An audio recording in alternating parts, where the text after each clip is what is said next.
Hi there, welcome to my channel. My name is Laura Kay. If you are new here, welcome to this safe space. I hope you feel super welcomed and invited in this community.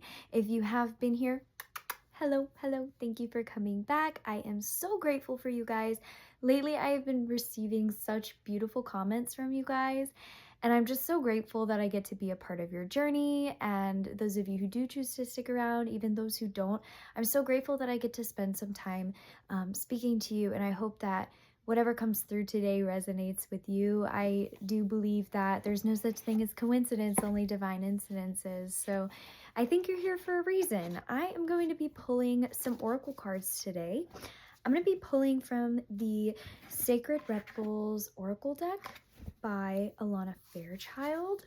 It's one of my favorite decks, and I just love reading. I just love the way that she writes these cards.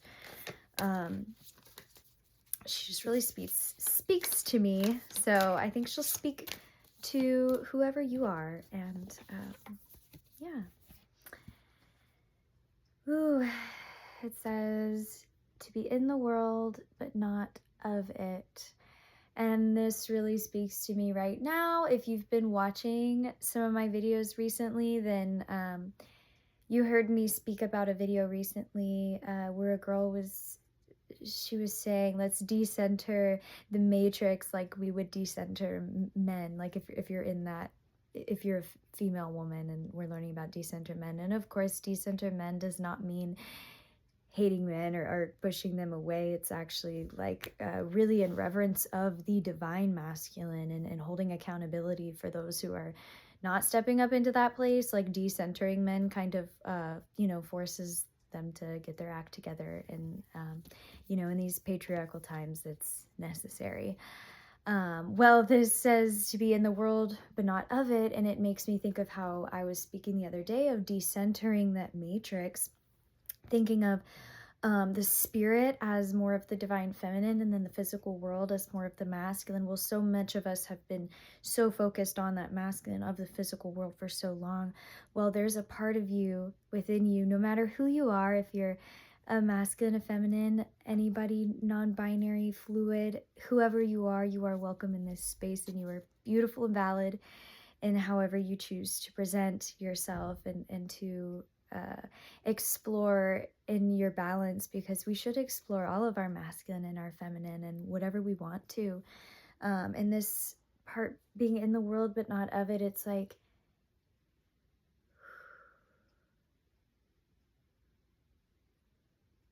I just felt such peace wash over me just now, because I was looking at her with the fish swimming around her, and I almost get this like tickling feeling, like it's like we are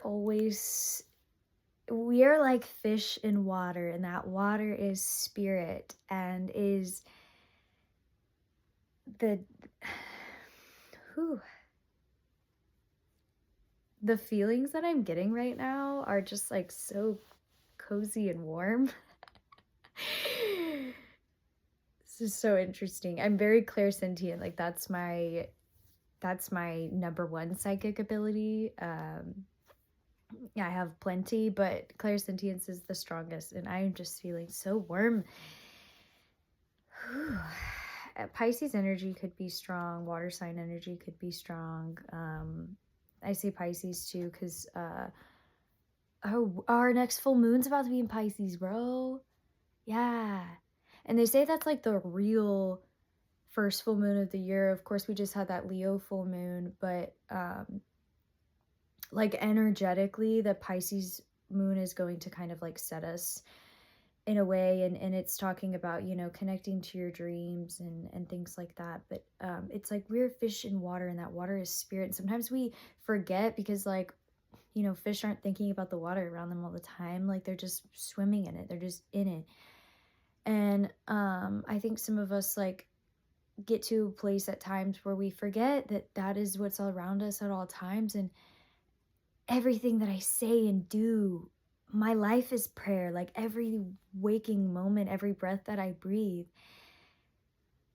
is my prayer to the world, and this world is my altar, and I make it a more beautiful place by being in it. And when you're in the spirit world, but you're not like, you're in the world but you're not of it, you're moving through, but you can spend time in the other dimensions of consciousness whilst being right here and connecting with people, and you can be seeing beyond while you're in that.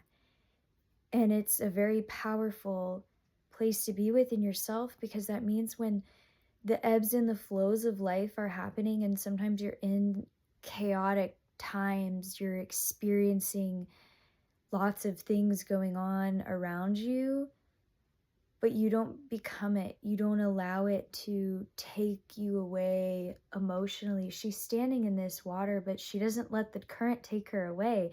She stands in it and she dances and moves around and flows with it. And maybe sometimes it knocks into her and it makes her move and shift positions, but she doesn't flail and float away, you know? She dances in it, and she connects with the sun and with the air too while being in the water. Like, she connects with all of these elements, and ooh, literally just makes me want to dance naked right now. It's just the vibe that she's giving me. It's so beautiful. And dreams can be important. What I was just saying just now, your dreams could be having messages within them, from your subconscious telling you things, especially if you're experiencing repeated dreams. They can be very important, so it's good to keep a dream journal to write about it. I'm getting a lot of like sacral energy, a lot of like creative life force energy, very like erotic energy. It's really beautiful.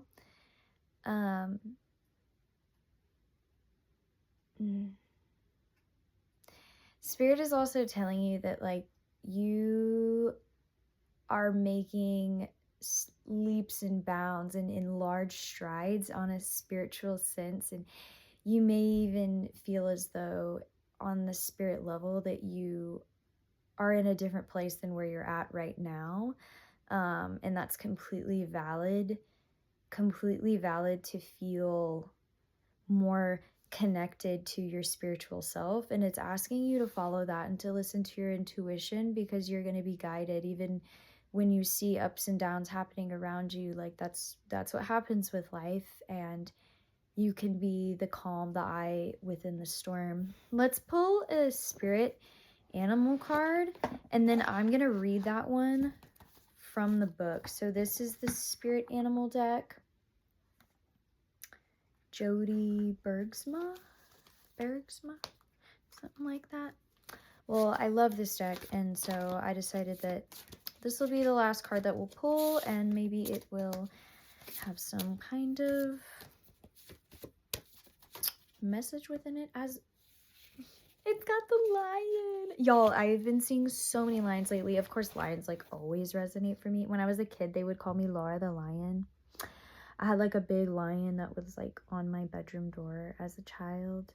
Oh, higher calling. And that's what the lion is like the king of the jungle, like royalty. What I was telling you is like, it's not selfish of you or like wrong of you to like feel as though like I am of a higher status in the spiritual. And even though these people can't like, you know, don't treat me accordingly, like I am who I am and where I am. And look at this goddess, like, you can't deny that. And that's what this lion is telling you. Oh, man, I just saw this like really cool clip of a lion this morning too. It was like the most sensual, like it was like the female lion, and like the male was like rubbing his head on her and like grazing his teeth on her, and it was just like so powerful. Like it was just so cool. And so this has like the male and the female in there. Which I'm also getting kind of like power couple vibes. So if you are in a relationship, or if not, maybe that's something that you are calling in, or maybe a part of your higher calling is like a divine union with another, and which requires like a lot of balance and a lot of moving through karmic patterns to be able to be fit for that type of relationship to actually be like the healthiest and most reciprocal, which would be like the highest of the calling, you know? And I do believe that anytime I pull these cards, that they are like for our highest good. Um, it says, "You have within you all the courage you need. Let go of the past and reclaim your majesty. You will find success and contentment with those by your side. Make noble choices for your life and for your tribe."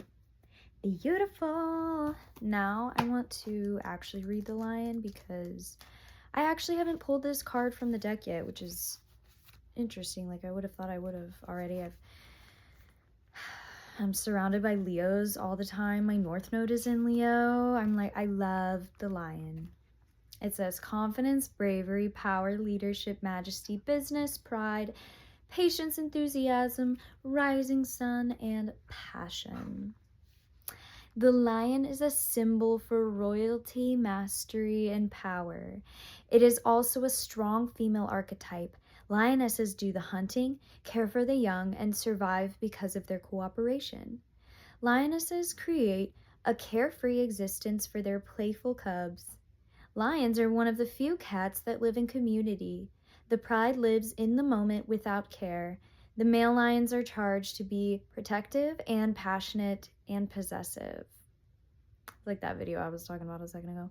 If lion is your totem, use stealth and patience when pursuing your dreams for success. If you're a lioness, know you are responsible, a great leader, and a provider. You work well in a team. Some lion people need to look out for self-absorption and vanity. The evolved lion person is given the task of protecting the pride and especially the young lion. Lion can be invoked in times of threat or are a great force against negative energies. Call upon lion for confidence, vitality, and power to stand your ground with confidence. And if you have been keeping up with my videos, recently I spoke about the need, like, most of the people that I am attracting in this community right now are people who have lots of leadership qualities. This collective is full of leaders and full of people who are making strides within wherever you're at.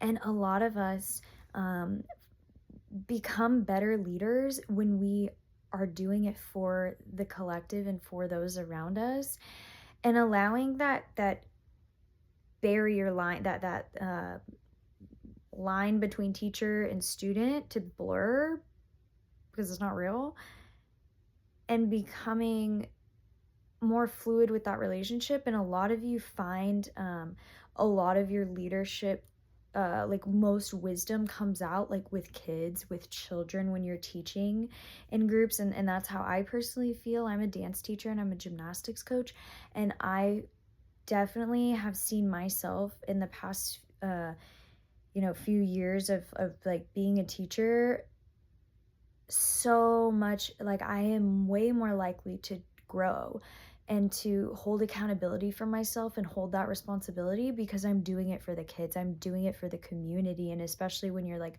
a teacher and you teach so many people, it's like it makes it much easier to care for myself personally. And I think that as like a lioness, I think that like myself as a child had been through a lot, and I've seen a lot of other people go through a lot. And so as that lioness now, I make sure that the children around me feel safe and are growing and excelling in whatever it is that they need to be doing and learning, and helping them to, gain awareness and be safe in the world. And so that might be something that calls out to you. I'm going to really quick pull one more of the Sacred Rebel card at the beginning. It says visions of life beyond death, which is very interesting. You may be somebody that has interest in past life kind of stuff. You could be, okay, a lot of us right now are like fighting off like the ends of a lot of karmic cycles, and I've been talking about this like shift phase. A lot of us feel like we're seeing that like there's some shift that's like about to happen, and it feels like we're on the cusp of it, but it's like you literally have to know that like you have to make shift happen. You have to be like, shift has happened, and here I am walking as this other like of this part of myself that I know I see myself becoming in the future. It's like you have to stop looking at like present and like future as like different, because right now I am writing future. So like walk like that is kind of, and I think a lot of us are starting to realize that like we're taking less attention on like manifesting and visualizing and dreaming and wishing, because like I've been doing that for so long. Now is the point in time where action must be taken and movement must happen, and which is why I keep getting a lot of like cards about balance of the masculine and feminine and stuff like that. It's like all of us are being asked to start making that movement and making that shift happen, because how long are you going to sit there and say like, well, it's coming, it's on its way? Like, aren't you in charge of your life? Aren't you the one that gets to make your dreams happen? Yeah, of course it's not all you. God, the Most High like helps it to happen and things, but you know, it's like that picture, I don't know, Michelangelo, oh gosh, I can't remember. You know the picture with the hands where it's Adam and God, and God's got his finger extended and his fingers like barely like limp, and it's like if he were to straighten it out they would literally touch. It's like you can't just like God is waiting for you. Everything that you want is like waiting for you. You just gotta bing. Like it's like whatever it is that you need to do is like right under your nose. Like all you have to do is make just a little bit of a bing, you know. um Anyway, that is supposed to resonate with somebody. You know, I just noticed that like her last name is Fairchild, and how I was saying like the lioness like wants things like better for the children. And so that Fairchild, just like Fairchild, like I want things fair for the children that grow up behind me, because you know what, that is how we quantum leap, that is how we heal beyond timelines, is healing ourselves and healing those around us. So me as a teacher, like I heal the things that I need to from the pain that I experienced at that time in my life, and now I can make the world a better place for them to where they don't have to experience that. That is breaking generational curses. They won't ever have to experience that pain, and it is going to help them evolve leaps and bounds beyond us. And that's what we want for our children. We don't want people to have to experience the same pain that we did. Like that level of heart is not healed, and you are somebody who is on a journey healing your heart and doing the beautiful work. If you have made it all this way through, thank you so much for listening to me and for being here and being a part of this collective. I would love for you to leave a comment below. Tell me about your journey and how this resonates with you in your life. Yes, I'm so grateful that you are here, and I just wish you so much good luck on your journey. And I'm just so happy and so full of love and proud of you for everything that you're doing. I wish I could come out of this phone and just give you a hug. I really, really do, because like this reading has been really warm and fuzzy. It's probably been one of the more warm and fuzzies that I've felt on my channel so far. So it's just a beautiful, loving energy, and I hope that you feel that love too, and that the world shows you that love tenfold, because you deserve it. You really do. Please like and subscribe, leave a comment. I'd be so happy to hear from you and to chat with you. But with that being said, I will talk to you again very soon. Much love and many blessings. Bye for now.